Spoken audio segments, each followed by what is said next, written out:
Assalamualaikum warahmatullahi wabarakatuh. Alhamdulillahirabbil alamin wa kafa. Salatu wassalamu ala sayyidina Muhammadinil Mustafa wa ala alihi washabihi ahli sidqi wal wafa, amma ba'd. Yang terhormat Bapak Presiden Republik Indonesia Insinyur Haji Joko Widodo. Saya teringat dengan satu pepatah Arab. Al-uyun tansa man ra'at walakinnal qulub la tansa man ahabbat. Mata bisa lupa kepada siapa yang ia lihat, namun hati tidak bisa lupa dengan siapa yang ia cintai. Insya Allah cinta rakyat Indonesia kepada Pak Jokowi akan bertahan selamanya. Amin. Bapak Wakil Presiden Abah Yai Ma'ruf yang sangat saya takdimi, jajaran menteri dan ketua lembaga yang berbahagia. Dalam satu sabdanya, baginda Nabi Muhammad SAW menyampaikan, Atakum Ramadan Sayyidus Suhur. Telah datang kepada kalian bulan Ramadan yang merupakan tuannya bulan. Maka famarhaban bihi wa ahlan. Ucapkanlah kepada Ramadan, selamat datang wahai engkau bulan Ramadan. Qad ja'akumus sahru, qad ja'akumus siyam bil barakah. Telah datang kepada kalian bulan puasa yang penuh dengan barokah. Fa'akrim bihi, maka muliakanlah kedatangan bulan tersebut. Bapak Ibu, Bapak-bapak yang saya muliakan, Ramadan telah datang dengan membawa keberkahan. Tahun ini kita bisa melihat betapa Ramadan hadir di Indonesia dengan membawa keberkahan yang tidak hanya untuk umat Islam, tapi juga untuk kawan-kawan kita non-Islam. Contoh paling sederhana adalah hari ini, candaan antara orang non-Islam dan orang Islam terkait rebutan jajan takjil. Yang kemudian ini saya rasa menjadi satu fenomena yang menarik, bahwa Ramadan membawa keberkahan tidak hanya untuk umat Islam, tapi juga orang non-Islam. Jam 3 kawan non-Islam sudah berburu takjil di saat orang Islam lagi lemes-lemesnya. Begitu orang Islam berburu takjil jam 5, jatah takjil sudah habis. Maka saya akan berusaha membalas teman-teman non-Islam ketika besok Paskah, telur akan saya borong semuanya. Sehingga kawan-kawan Nasrani tidak kebagian telur, sehingga mereka merayakan Paskah dengan telur Kinder Joy. Sehingga kemudian saya teringat makna barokah itu mengandung 3 hal. Yang pertama adalah ziyadatul khair, kemudian yang kedua adalah ziyadatul mahabbah, dan yang ketiga adalah ziyadatus sa'adah. Barokah itu bermakna ziyadah. Ziyadah itu artinya nilai tambah. Yang pertama bertambah apanya? Ziyadatul khair, bertambah nilai kebaikannya. Kebaikan baik bagi umat Islam maupun non-Islam. Maka satu ketika Nabi Ibrahim alaihissalam pernah ditegur oleh Allah. Nabi Ibrahim alaihissalam, Bapak, mohon izin, ini adalah sosok Nabi yang mendapatkan gelar Khalilur Rahman. Salah satu spesifikasinya adalah Nabi Ibrahim ini senang ngajak orang makan. Setiap ketemu orang ditraktir makan, termasuk makan siang. Ditraktir sama Nabi Ibrahim. Satu ketika Nabi Ibrahim ketemu dengan seseorang, dibawa ke rumahnya untuk diajak makan. Ternyata ketika Nabi Ibrahim berdoa, sang tamu tidak berdoa sebagaimana doanya Nabi Ibrahim. Dalam riwayat disebutkan, ada yang mengatakan dia majusi, penyembah api. Ada yang mengatakan dia seorang ateis yang tidak punya Tuhan. Selesai berdoa, Nabi Ibrahim bertanya, wahai engkau, kenapa engkau tidak berdoa seperti saya kepada Tuhan? Dijawab oleh orang ini, mohon maaf Ibrahim, sesembahan saya berbeda dengan sesembahanmu. Maka saat itu kemudian Nabi Ibrahim mengatakan kepada tamunya, karena sesembahanmu berbeda dengan sesembahanku, kali ini engkau tidak aku beri makan. Sehingga sang tamu ini pergi dalam keadaan bersedih. Kemudian dalam hadits qudsi Allah mengatakan kepada Ibrahim, ya Ibrahim, kenapa dia tidak kamu kasih makan? Dijawab oleh Nabi Ibrahim alaihissalam, ya Tuhan, dia tidak menyembahmu sebagaimana aku menyembahmu. Kemudian dijawab oleh Allah Subhanahu wa taala, Ibrahim, orang yang menyembah aku itu hambaku. Yang tidak menyembah aku itu juga hambaku. Yang menyembah aku kasih rezeki. Yang tidak menyembah aku kasih rezeki. Engkau Ibrahim ngasih makan hanya sekali, kok kebanyakan syarat.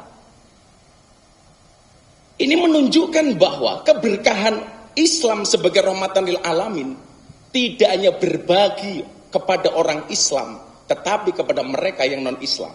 Maka ketika ada pertanyaan, boleh nggak seorang Muslim mendapatkan nafkah dari orang non-Islam atau sebaliknya? Jawabannya adalah boleh.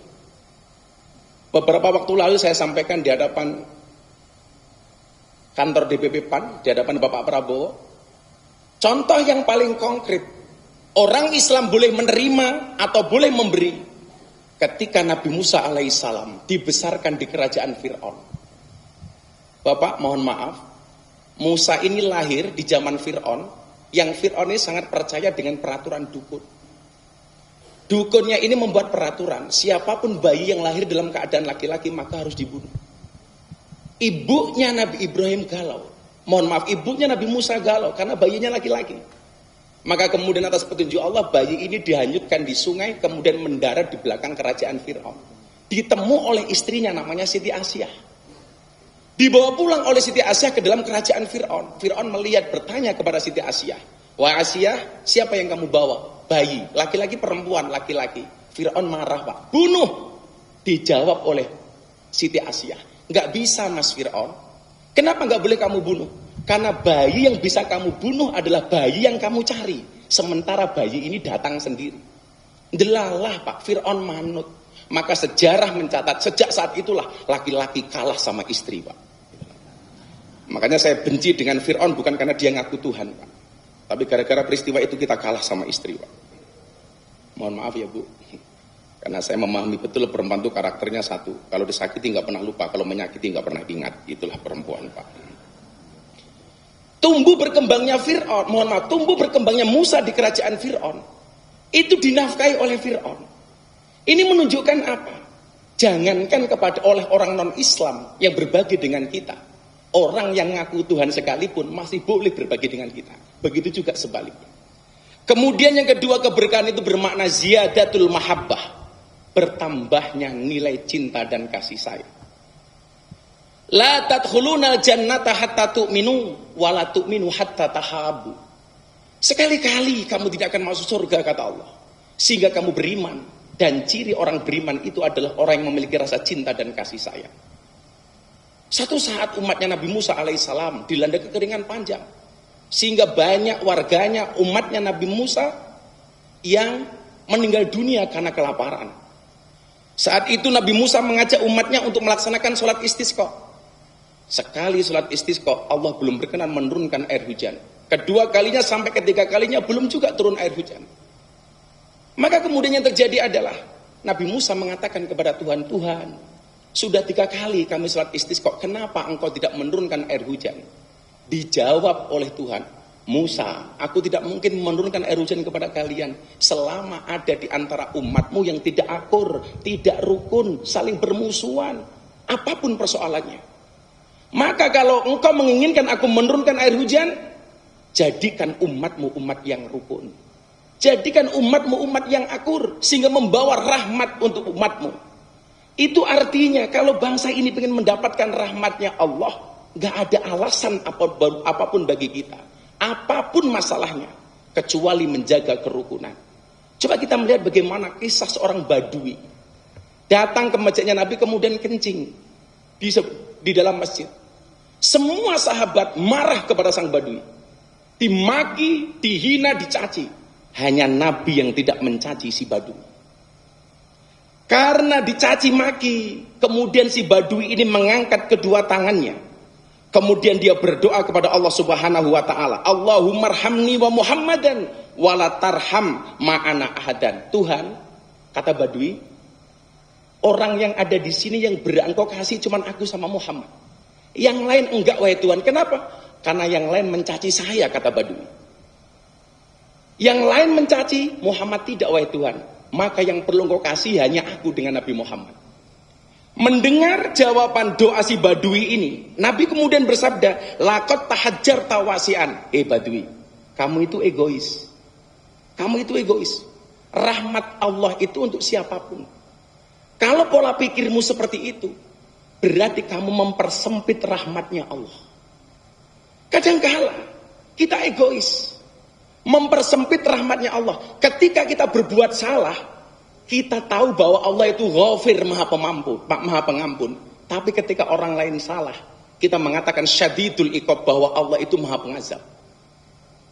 Sehingga seolah-olah ketika berbicara rahmat itu hanya untuk NU, rahmat itu hanya untuk Muhammadiyah, rahmat itu hanya untuk kita, tidak untuk yang lain. Ini namanya tahajjar tawasian, mempersempit rahmatnya Allah. Sehingga satu ketika Nabi Muhammad SAW ketemu dengan Wahsy. Wahsy ini yang membunuh pamannya Nabi, namanya Sayyidina Hamzah. Sayyidina Hamzah ini siapa? Ahabban nas ila Rasulillah. Orang yang paling dicintai oleh Nabi Muhammad SAW. Sehingga Nabi ini ketemu nggak mau. Satu saat Wahsy menyatakan bertobat, kemudian masuk Islam, diterima Pak sama Nabi. Tapi apa kata Nabi? Yaudah, tobat kamu saya terima. Tapi bahasa hariahnya Kanjeng Nabi ini menolak.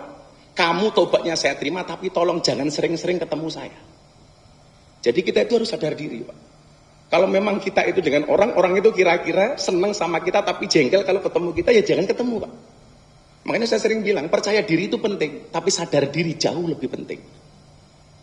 Akhirnya orang ini tobatnya diterima tanpa kemudian harus membenci yang membunuh pamannya sendiri. Demikian juga kemudian hasanah-hasanah yang diperlihatkan oleh guru-guru kita, almarhum Kiai Haji Abdurrahman Wahid. Ketika kemudian di zamannya dimusuhi, saat itu beliau sedang rapat bersama dengan para kiai. Diawasi sama intelijen. Gus Dur tahu kalau rapatnya diawasi oleh intelijen, kemudian dia mengatakan kepada para kiai, hayya natakalam bil lughatil arabiyyah. Mulai sekarang kita ngomongnya pakai bahasa Arab saja. Intelnya pulang, Bapak. Pusing, ini ngomong apa? Akhirnya intelnya ditanya sama komandannya. Intel, apa tadi hasil rapat Gus Dur dan para kiai? Dijawab sama komandan intelnya, aman, Bapak. Gus Dur dan para kiai hanya saling mendoakan.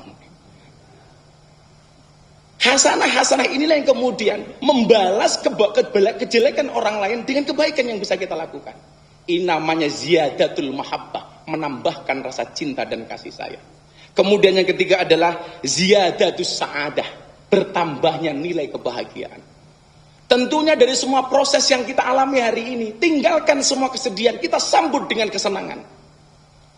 Maka mohon maaf, Bapak, rata-rata presiden dalam Islam itu rata-rata punya pelawak, punya orang yang lucu. Harun Ar-Rasyid itu punya penghibur yang sangat mustajab, namanya Abu Nawas. Dulu konon Pak Soeharto itu ketika beliau susah itu ngundang pelawak dari Jogja namanya Basio. Tapi saya yakin, Pak, kalau Pak Jokowi ini tidak perlu ngundang pelawak, karena sudah punya menteri yang lebih lucu daripada pelawak. Bahlil, gitu loh. Maka kadang-kadang saya curiga, jangan-jangan Pak Bahlil ini jadi menteri bukan karena prestasi, tapi karena lucu. Mungkin kalau Gus Men tahu, Gus Dur juga nggak punya pelawak. Jadi kalau hasanah para wali, presiden itu rata-rata dikawal oleh wali. Sebagaimana Raden Patah dikawal Wali Songo. Joko Tingkir dikawal Kanjeng Sunan Kalijogo. Maka kenapa banyak calon pemimpin kalau mau ziarah itu ke Demak, Pak? Karena dianggap Kanjeng Sunan Kalijogo berhasil ngembani Joko Tingkir yang kemudian menjadi Sultan Hadiwijoyo. Satu makam wali yang jarang dikunjungi di Kudus, Pak. Makamnya Kanjeng Sunan Kudus. Karena Kanjeng Sunan Kudus ini dianggap gagal ngembani Arya Penangsang. Maka ada dua tempat di Indonesia yang jarang dikunjungi oleh presiden. Satu Kudus, dua Kediri. Karena harus melewati Sungai Berantas. Lah Gus Dur sangat taat dengan kiai. Tetapi ketika beliau susah nggak pernah ngundang pelawak. Kenapa? Karena Gus Dur lebih lucu dibandingkan pelawak. Saya masih ingat Abah Ma'ruf. Gus Dur mengatakan begini, Gus Dur, kenapa Anda itu kalau ceramah selalu dimulai dengan mengucapkan salam assalamualaikum? Apakah karena Anda muslim yang taat? Oh enggak. Saya itu mengucapkan salam bukan karena saya muslim yang taat. Saya pengen cek, oh mbak, ada yang datang apa enggak? Itu Gus Dur. Jadi di saat orang lain lucu dengan membuli orang lain, Gus Dur sudah mampu membuli dirinya sendiri. Maka ziyadatus sa'adah, harus bertambah nilai kebahagiaannya. Demikian juga ketika Al-Quran mengatakan kul bifadlillah wa birahmati fabidzalika falyafrahu. Orang beragama ini harus happy, Pak. Harus enjoy, harus relax. Kenapa? Karena agama itu datang sebagai sebuah solusi, bukan sebagai sebuah masalah maupun problem. Sehingga ketika kita membuat onar atas nama agama, jelas itu bukan ajaran Nabi. Jelas itu bukan ajaran Al-Quran. Maka Bapak yang saya muliakan, bagaimana kemudian konsepnya ketika pejabat memberikan kesenangan kepada rakyat? Nabi mengatakan, ahabbun nas anfa'uhum linnas. Manusia yang paling baik itu adalah manusia yang paling banyak manfaatnya. Wa ahabbul a'mali ilallahi. Kembali Nabi mengatakan, sururun tudkhiluhu ala muslim takshifu anhu kurbatan. Amal yang paling disukai oleh Allah ternyata ketika seseorang memberikan kebahagiaan kepada orang lain sehingga terlepas dari semua keruwetan, dari semua masalah. Maka inilah PR kita kemudian, bahwa beragama ini harus kita buat happy. Demikian pula syarat yang kedua. Ketika Nabi Musa bertanya kepada Allah, Tuhan, apa syarat yang kedua setelah umat kami rukun supaya engkau menurunkan air hujan? Allah menjawab, carilah waliku namanya Barah. Kamu minta doa darinya. Nabi Musa protes. Saya Nabi loh, dia wali. Kenapa saya diminta doa kepada wali? Apa jawaban Allah? Innahu yudhikuni fil yaumi salasa marrat. Karena Barah itu mampu membuat saya tersenyum sehari minimal 3 kali. Jadi ternyata apa? Allah pun juga bisa diajak guyon dan bercanda. Maka ketika Nabi Musa datang kepada Barah, dia mengatakan, Barah, silakan kau berdoa. Mudah-mudahan Allah menurunkan air hujan kepada kami.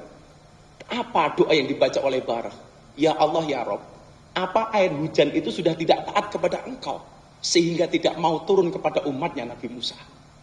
Ini kan doanya menjengkelkan.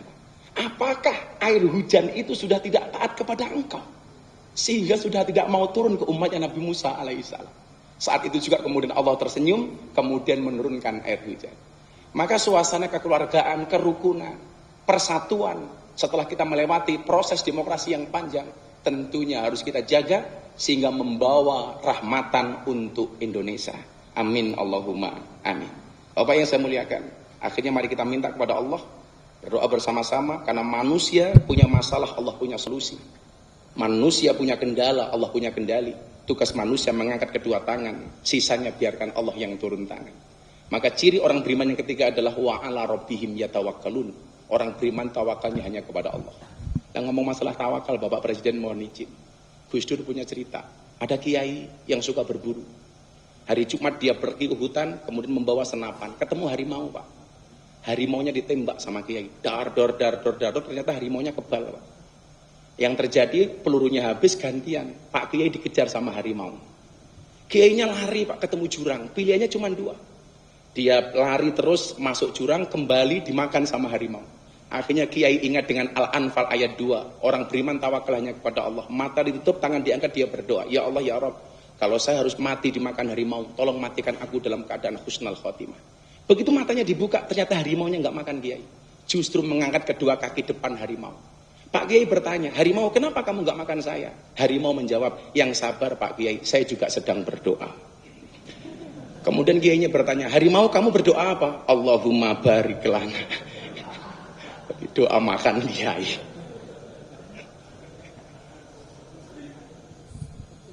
Akhirnya Bapak yang saya muliakan,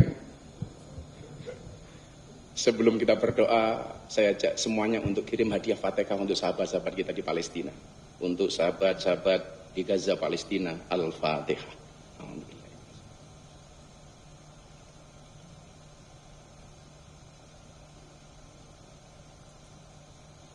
Bismillahirrahmanirrahim. Allahumma sholli ala Sayyidina Muhammad wa ala ali Sayyidina Muhammad walhamdulillahi rabbil alamin.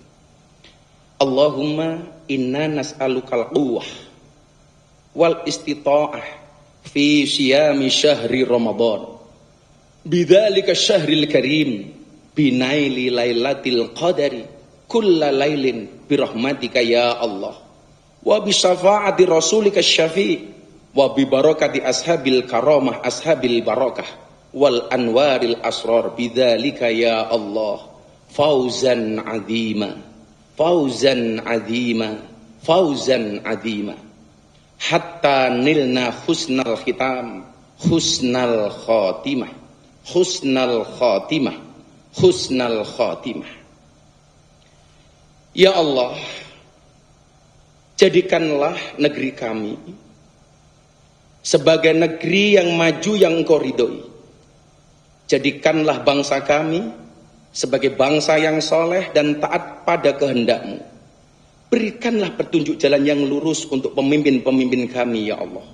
Berikanlah kemudahan bagi mereka untuk menunaikan tanggung jawab dan janjinya sebagai pemimpin untuk keberhasilan kehidupan bangsa kami menuju masa depan yang cerah dan menjanjikan. Ya Allah, ya Rabb, tunjukkanlah kepada pemimpin kami bahwa yang benar itu benar. Dan Engkau memberikan kekuatan kepada para pemimpin kami untuk melaksanakan kebenaran itu, ya Allah. Tunjukkanlah kepada mereka, ya Allah, bahwa yang salah itu salah. Dan Engkau memberikan kekuatan kepada mereka untuk meninggalkan kesalahan itu, ya Allah. Ya Allah, ya Tuhan kami, hindarkanlah kami bangsa Indonesia dari malapetaka, dari bala dan bencana, kekejian dan kemungkaran, sengketa yang beraneka, kekejaman dan peperangan, baik yang tampak maupun yang tersembunyi. Dalam negara kami khususnya, ya Allah, dan dalam negara kaum muslimin umumnya, ya Allah. Sesungguhnya Engkau, ya Allah, yang maha berkuasa atas segala sesuatu. Allahumma rabbana taqabbal minna sholatana wa siyamana wa qiyamana wa ruku'ana wa sujudana wa qu'udana wa tadarru'ana wa tahassu'ana wa ta'abudana wa tamim taksirana, ya Allah, ya Rabbal alamin. Allahumma innaka afuwun karim tuhibbul afwa fa'fu anna ya karim. Allahumma innaka afuwun karim tuhibbul afwa fa'fu anna ya karim. Allahumma innaka afuwun karim tuhibbul afwa fa'fu anna ya karim. Rabbana amanna bima anzalta wattaba'na rasul faktubna ma'asyahidin walhamdulillahi rabbil alamin. Bapak Presiden dan Pak Abah Yai Wakil Presiden, terima kasih. Sebagaimana disampaikan sama Abah Ma'ruf, kenapa orang berpuasa walaupun haus, lapar, dahaga, dia mampu bersabar? Jawabannya adalah karena orang berpuasa yakin adzan maghrib pasti datang. Terima kasih. Assalamualaikum warahmatullahi wabarakatuh.